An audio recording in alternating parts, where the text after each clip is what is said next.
जय सच्चिदानंद. आपल्या अंतरंगात विराजमान परमात्म्याला अत्यंत भक्तिपूर्वक अभेद्य भावाने नमस्कार नमस्कार नमस्कार. आई वडील आणि मुलं यांच्यामधल्या व्यवहाराविषयी आपल्याशी काही बोलणार आहोत. आई वडिलांना आपल्या मुलांप्रती किती मोह असतो, इतका मोह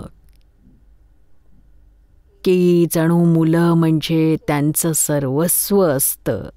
भगवंताला सांगतात, भगवंता सर्वस्व माझं तुझ्या चरणी समर्पित आहे. पण हे फक्त बोलण्यापुरतं आणि भजन गाण्यापुरतंच असतं. खरं तर त्यांचं सर्वस्वी समर्पण आपल्या मुलांप्रतीच असतं. किती मुलांनी त्यांना अजिबात दाद दिली नाही तरी ते समर्पण मुलांप्रती तेवढंच असतं.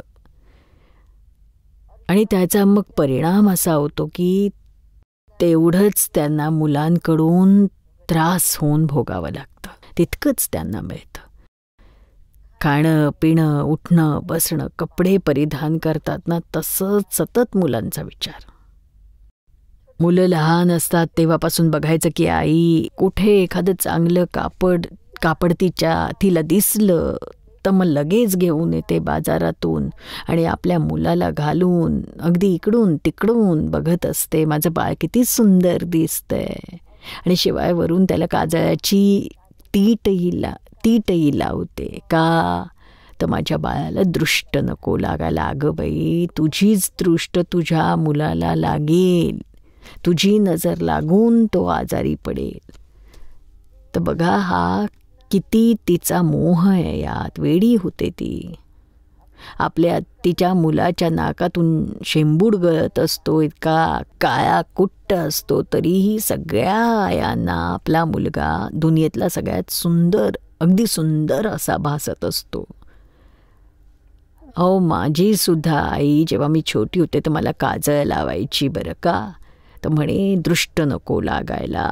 आता दृष्ट लागावी असं काही नसतं, पण प्रत्येक आईला असं वाटतं की माझा मुलगा माझी मुलगी खूप सुंदर आहे, कोणाची नजर नको लागायला. तर इतका मोह असतो. खरं ते ही नुसती समजूत आहे. असं इतकी दृष्ट जी मानतात एवढी काही दृष्ट लागत नाही. आणि काळी तीट लावतात त्यांनी तो आणखीनच सुंदर दिसतो, ब्युटी स्पॉट सारखा.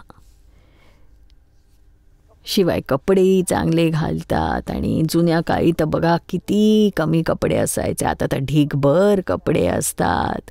ओहो, मुलांचे कपडे म्हणजे एक संपूर्ण कपाट भरून मुलांचेच कपडे असतात. वेगवेगळे तऱ्हेचे असे छान छान शॉपिंग करून एखादा नवा ड्रेस मुलांसाठी आणतात. मग मुलंही अगदी लहान, आजकालची लहान मुलं ती सुद्धा इतका हट्ट करतात, मला हा ड्रेस नको आहे, तोच हवा आहे, हे नाही घालणार तेच घालीन. मुलगी सांगते हा फ्रॉक नको आहे, तो हवा आहे, मला तर चणिया चोली हवी आहे, मला तर घागरा हवा आहे, मला तर साडीच हवी आहे. किती नखरे असतात अहो. जुन्या जमान्यात तर सगळ्यांसाठी सारखे कपडे घरात यायचे. समजा 2-3 मुलं असतील घरात तर वडील त्यावेळी एकच कपड्याचा असा तागा घेऊन यायचे आणि सगळ्यांसाठी, घरातल्या सगळ्यांचे एकाच ताग्यातून सगळ्यांसाठी कपडे शिवायचे. सगळे मग ते बँड बाजेवाले नाही का दिसत, तसेच दिसायचे अगदी घरात. सेम सगळे युनिफॉर्ममध्ये, बँडवाल्यांसारखा युनिफॉर्म, सगळ्यांचे कपडे अगदी सारखे. किती छान. कोणाच्याच मनात येणार नाही की याला चांगले आहेत, माझे चांगले नाही आहे, त्याचा ड्रेस छान दिसतोय, माझा नाही आहे. इथे बघाल तर प्रत्येकाचा वेगवेगळा. मोठ्या भावासारखा असला तर धाकटा भाऊ म्हणणार मी नाही असा ड्रेस घालणार, सेम टू सेम, मला नकोय, मला वेगळा हवा आहे. पूर्वीसारखं आता नाही, तेव्हा सगळ्यांचं सेम टू सेम. तर हा मोह वाढत गेला. मोह वाढत जाण्यासाठी निमित्त आई वडील बनत गेले. मुलांच्या मोहात पडतात आणि मुलांनाही आपल्या मोहात पाडतात. आणि सगळीकडे बघावं तिकडे जिकडे जाल तिकडे त्याच मोहाचं वातावरण. खेळण्यांचंच बघा ना, जुन्या काळी एखादं खेळणं असायचं, एखादी डॉल, बाहुली समजा मुलीला आणून दिली लहान असताना, तर त्या बाहुलीशी ती मुलगी खेळेल, तिची लहान बहीण खेळेल, त्या मुलीची मुलगीसुद्धा खेळेल. इतके खेळतात बघा त्या एकाच बाहुलीशी. आणि इकडे बघाल तर आजच्या काळात सगळी खोली भरून ढिगाणी खेळणी असतात. इतके गेम्स, इतके व्हिडिओ गेम्सशिवाय प्रत्येक वेळी नवनवीन. आणि 2-3 दिवसात मुलगा ते तोडून फेकूनही देतो. तरी खुश होतात. आत्ताची पिढी एवढी फास्ट आहे की त्यांना वैविध्य लागतं. एखादी गोष्ट पुन्हा पुन्हा पुन्हा पुन्हा ते नाहीच वापरत. नवं हवं, नवं लागतं त्यांना. कारण विचारचक्र फार फास्ट आहे ना. आत्ताच्या नव्या काळात जुन्या गोष्टी आवडत नाही. जुन्या काही ओल्ड इज गोल्ड. आता ओल्ड इज गोल्ड हे सूत्र जणू संपलंच आहे. ते म्हणणं आता उरलंच नाही. नवं हवंय, नवं खेळणं. तुटलं तरी हरकत नाही. नवीन आणायचं, नवीन आणा. आणि प्रत्येक बाबतीत असं असतं, नव्याचीच डिमांड असते. त्यामुळे असा मोह मुलांच्यात वाढीस लागतो, वाढत जातो. त्यांची एकाग्रता होत नाही. एकाच बाहुलीशी जर ते खेळले तर त्यात एकाग्रता असेल समजा, तर त्यांची एकाग्रतेची शक्ती, कॉन्सन्ट्रेशन पॉवर इतकी वाढेल. आणि आजकाल तर इतकी खेळणी असतात, तर मग एकाग्रता शक्ती सुद्धा एका खेळण्यावर 5 मिनिटापेक्षा जास्त टिकत नाही. म्हणजे त्यांचं चित्र खूप फास्ट, डेव्हलपमेंट फास्ट घडत असते, अगदी वेगाने घडत असते. एकाग्रताच नाही आजकालच्या मुलांमध्ये. त्यांना कुठलीही गोष्ट द्या, थोडा वेळ खेळतील, मग कंटाळतील आणि 2 दिवस होतात ना, लगेच सांगतील की आता याच्याशी तर मी नाही खेळणार, मला नवीन खेळणं हवंय, नवीन आणून द्या. आता यामध्ये दोष कुठे होतोय तर त्यांच्या चित्ताची एकाग्रता नाही आहे.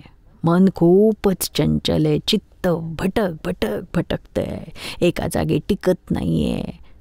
म्हणूनच तो नव्या गोष्टींची सतत मागणी करतो. प्रत्येक मुलाचा आजच्या पिढीतल्या हाच प्रॉब्लेम आहे. कित्येक तर इतके हायपर होतात. हायपर म्हणजे त्यांचं चित्त भटकण्याचा वेग निरंतर त्यांचं चित्त भरकटतं. असं 2 मिनिटही ते स्थिर नाही राहू शकत. इतके चंचल, अति चंचल. तर बघा या आत्ताच्या मुलांच्या जनरेशनमध्ये हे असं आलंय.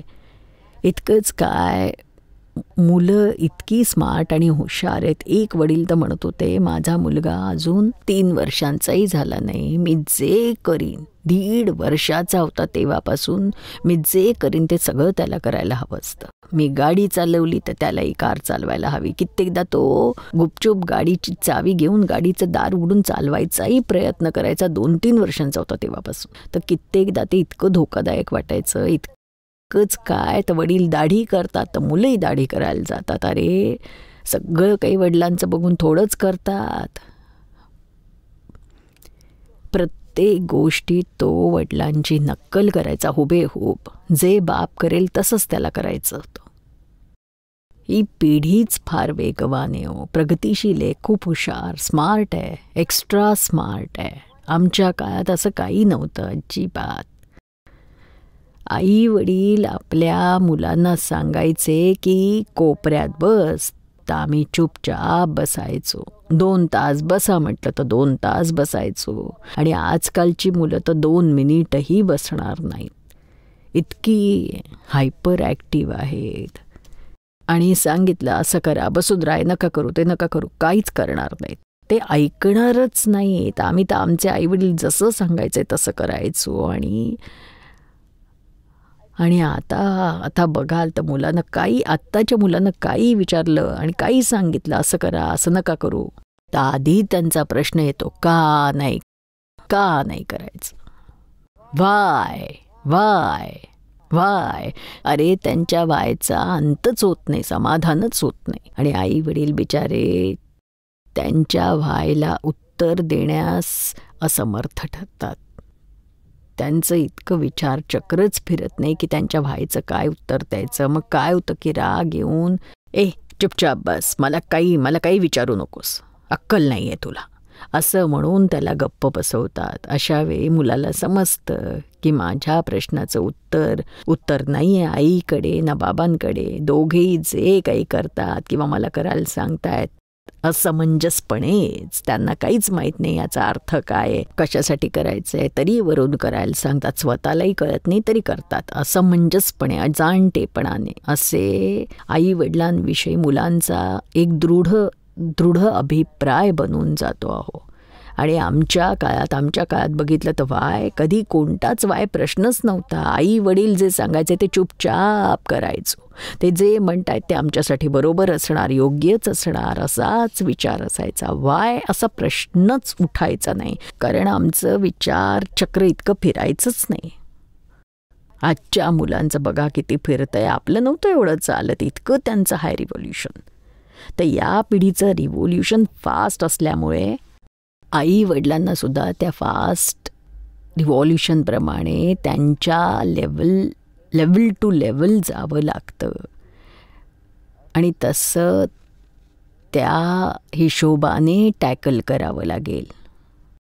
मुलगा इतका फास्ट आहे तर तो स्लो नाही होणार. आपल्याला वाटतं लहान मुलगा आहे, छोटा, याला काय समजतं. आपण आपली चक्र वेगाने फिरवायची, याची वेगवान आहे तर गृहीत धरायचं, स्वीकारायचं ते. आणि असं का करतो, असं का वागतो म्हणाल तर तुम्ही ते स्वीकारू शकणार नाही. आणि नाही स्वीकारलं तर तुम्हाला फ्रस्ट्रेशन येत राहील. काय मुलं का वागतायत, असं का करतायत, कसं त्यांना समजवायचं, समजत नाही, कळत नाही. अरे पण कळण्यासारखी गोष्ट आहे ती. कळत नाही बापाला पण आईलाही नाही समजत. आणि आई वडिलांना वाटतं की मुलांना नाही समजत. खरं बघाल तर अधिकतर आई वडिलांना समजत नाही मुलांपेक्षा. ही खूप मोठी जनरेशन गॅप आहे. ही गॅप कमी करणं आईवडिलांचं खूप मोठं काम आहे, त्यांची जबाबदारी आहे. ही जबाबदारी त्यांनी चांगल्या प्रकारे पार पाडायला हवी. जितकं समजुतीनं वागाल, समतेनं, धीरानं काम कराल, धैर्य जेवढं राखाल, तेवढी परिस्थिती चांगली हाताळाल. चांगल्या प्रकारे मुलांना तुम्ही हाताळू शकाल. आपला मोह फार मारक ठरतो आपल्यालाच. एक ताई आहेत, येतात आमच्याकडे. ती सांगत होती की माझ्या आई वडिलांना माझा इतका मोह आहे, इतका मोह, माझ्यापेक्षाही जास्त माझ्या भावाप्रती मोह आहे. लहानपणापासून आम्ही शाळा संपवून कॉलेजमध्ये शिकायला लागलो.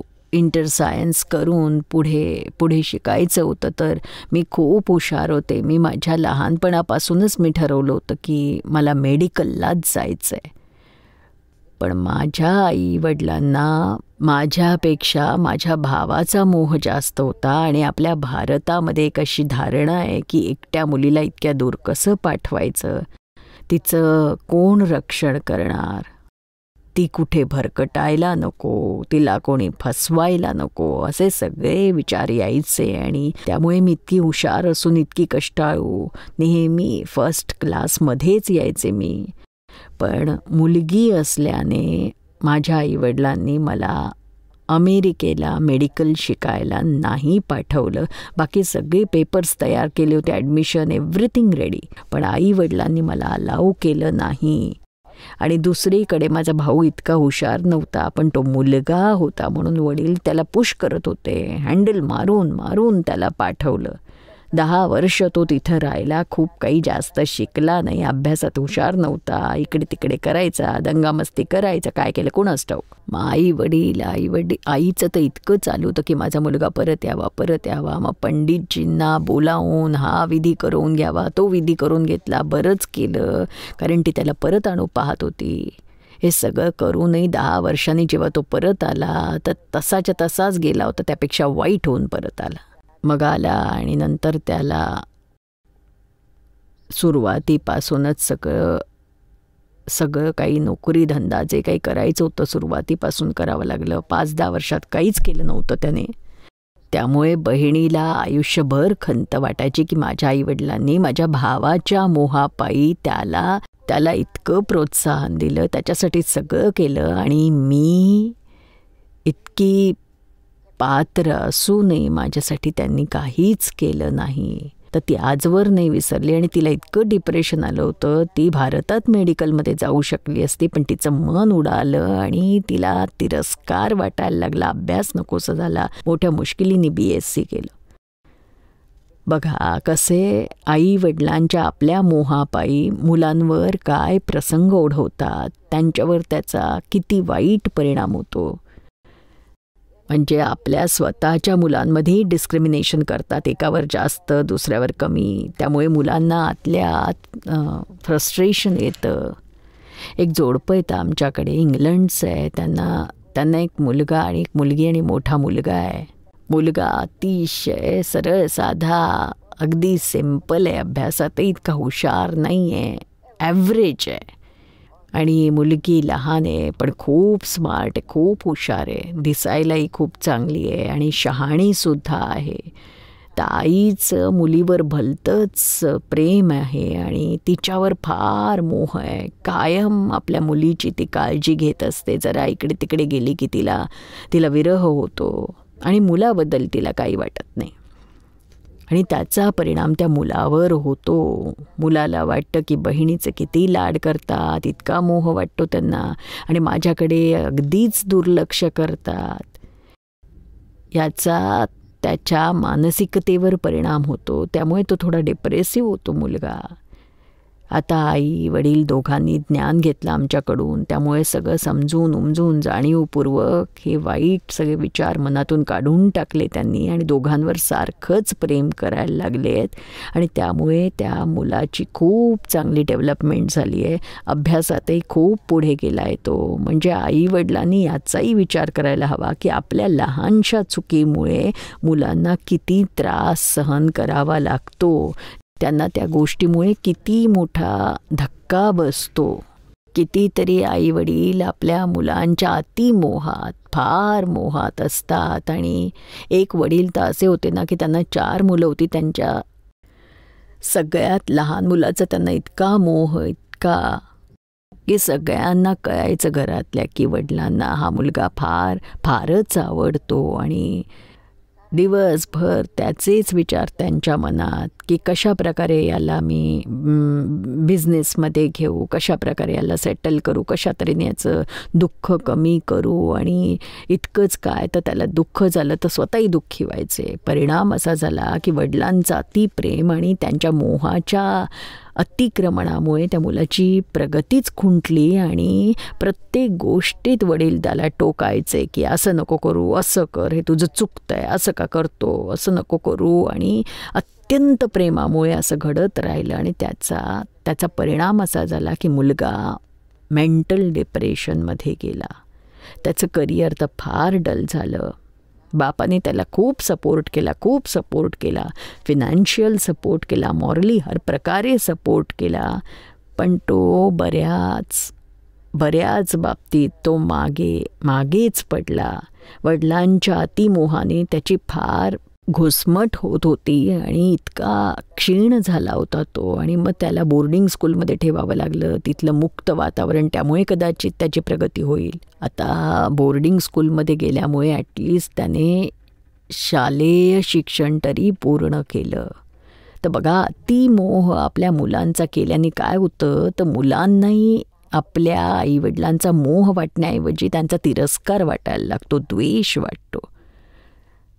आणि वडिलांना तर त्याचा पत्ताच लागत नाही. त्यांना वाटतं की मी इतकं करतोय पण त्या बदल्यात मुलगा तर काहीच करत नाही आहेत. आणि खरं तर मुलाला त्याचा उबग आलेला असतो. त्याला स्वातंत्र्य हवं असतं, घुसमटीमधून बाहेर पडायचं असतं. वडील अख्खा दिवस त्याच्या मागे भूण त्याला टोकतात तरी ते त्याला आवडत नाही. मग परिणाम असा होतो की मुलगा आपल्या बापापासून वेगळा होतो आणि संबंध कायमचे तोडून टाकतो. मग न्यूनगंडाच्या भावनेनं पछाडला जातो. ज्यांचे वडील खूप हुशार आहेत, आई हुशार आहे, हा नियम आहे की ज्यांचे आईवडील खूप हुशार आहेत त्यांची मुलं डल होतात, फार प्रगती नाही करू शकत. कारण आईच सगळं करते, सगळं सांभाळते.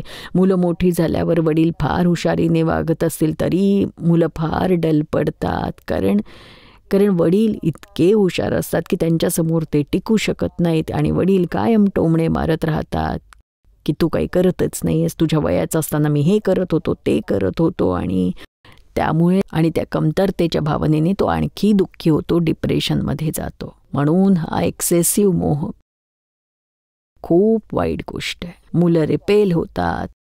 आता परिणाम असा होतो की आज आपल्या मुलाची आपल्या वडिलांची बोलण्याची इच्छाही होत नाही हो. वडील समोर आले की मुलाला वाटतं की हे आता मला काहीतरी सल्ला द्यायला बसणार, मला सतत टोकणार. आणि वडील खरंच तसंच करतात. समोर मुलगा दिसला न दिसला की सुरूच होतात ते. मग परिणाम असा होतो की मुलगा बापापासून वेगळा व्हायला लागतो. तो वडिलांसमोर येतच नाही. सगळ्यांसमोर कोणताही व्यवहार तो करत नाही. न्यूनगंडाची भावना, एकटेपण, रिझर्व असा स्वभाव होत जातो आणि तो सगळ्यांपासून तुटत जातो. मग मेंटल डिप्रेशनमध्ये जातो. म्हणजे या सगळ्याचा परिणाम आईवडील विचारात घेत नाहीत की आपली काय चूक होते, त्यामुळे हे सगळं घडतं. एक बाई येतात, आजी, त्यांना तर आपल्या मुलामुलींचा एवढा मोह आहे, इतका मोह आहे. अरे इवन आपल्या नातवंडांचा, नातवाचा, नातींचा सुद्धा मोह आहे. आणि रोज आपल्या मुलींना फोन करतात, तासनतास फोनवर बोलत बसतात आणि अगदीच वायफळ गप्पा असतात. आज तू काय केलंस, कसं केलंस, काय स्वयंपाक केला, कोणाला वाढलंस, कुठे गेली होतीस, काय आणलंस माझ्यासाठी, तुझ्यासाठी काय. आता शिकल्या सवरलेल्या मुली, हुशार मुली, हे रोज असं ऐकून बोर होतात. आणि काही नसेल तर आज तुझी वहिनी बघ मला असं म्हणाली तसं म्हणाली. अरे आपल्या मुलीशी त्या मोहापायी बोलत राहते आणि त्या वहिनीच्या लक्षात येतं की माझ्याबद्दलच काहीतरी चुकीचं उलटं बोलतीये. तर मग सुनेला सुद्धा सासूचा राग यायला लागतो आणि तिकडे मुलगी रोज ते ऐकून थकून जाते, बोर होते अगदी. मग मुलीसुद्धा सांगतात आता तू आम्हाला फोन करू नको, आणि आलास तर कट करून टाकतात. मग त्याने आणखीन दुःख वाढतं आईचं. तर यातून समजून घ्या की इतका मोह नाही करायचा जास्त. त्यासाठी काही मर्यादा घालून घ्या. समोरचा इतका बोर होतोय तरी आपणच अपेक्षा करतो त्याने आपल्याशी फोनवर बोलावं, त्याच्याशी बोलावं, तासभर बोलावं. हे कोणी शिकवलंय? खऱ्या समजूतदाराला तर लगेचच कळतं की हे सगळं चुकीचं घडतंय. म्हणून हा इतका मोह नसावा. मोह अगदी सर्वसाधारण असावा. नॉर्मॅलिटी म्हणजे काय तर आई वडिलांना आपल्या मुलांचा मोह तर असतोच, नसतो असं होत नाही, पण त्यात समतोल साधायला हवा. काय समजून घ्या की इतक्या मोहाचा परिणाम काय होणार, मुलाचं काय नुकसान होईल, मुलांचं किती नुकसान होईल, माझं काय होईल. आपला जितका जास्त मोह असेल तितकं मोठं नुकसान आपलं स्वतःचंच होणार. त्यानंतर समोरच्याचं होणार. समोरचाही मोहात जास्त बुडालेला असेल तर त्याची स्वतःची घुसमट होते आणि मग तेवढी त्याला रिॲक्शन येते तुम्ही इतके त्याला मोहात अडकवता, त्याला बांधून ठेवता, त्याचं एवढं सगळं करता, पण तरीही मुलांना तुमचा तिरस्कारच वाटतो. आणि बघा इतका सगळा मोह करून आणि इतकं सगळं मुलांसाठी करून काय फायदा झाला? तुम्हाला काही मिळालं का? उलट तुम्ही मुलांना गमावूनच बसलात की नाही. जय सच्चिदानंद.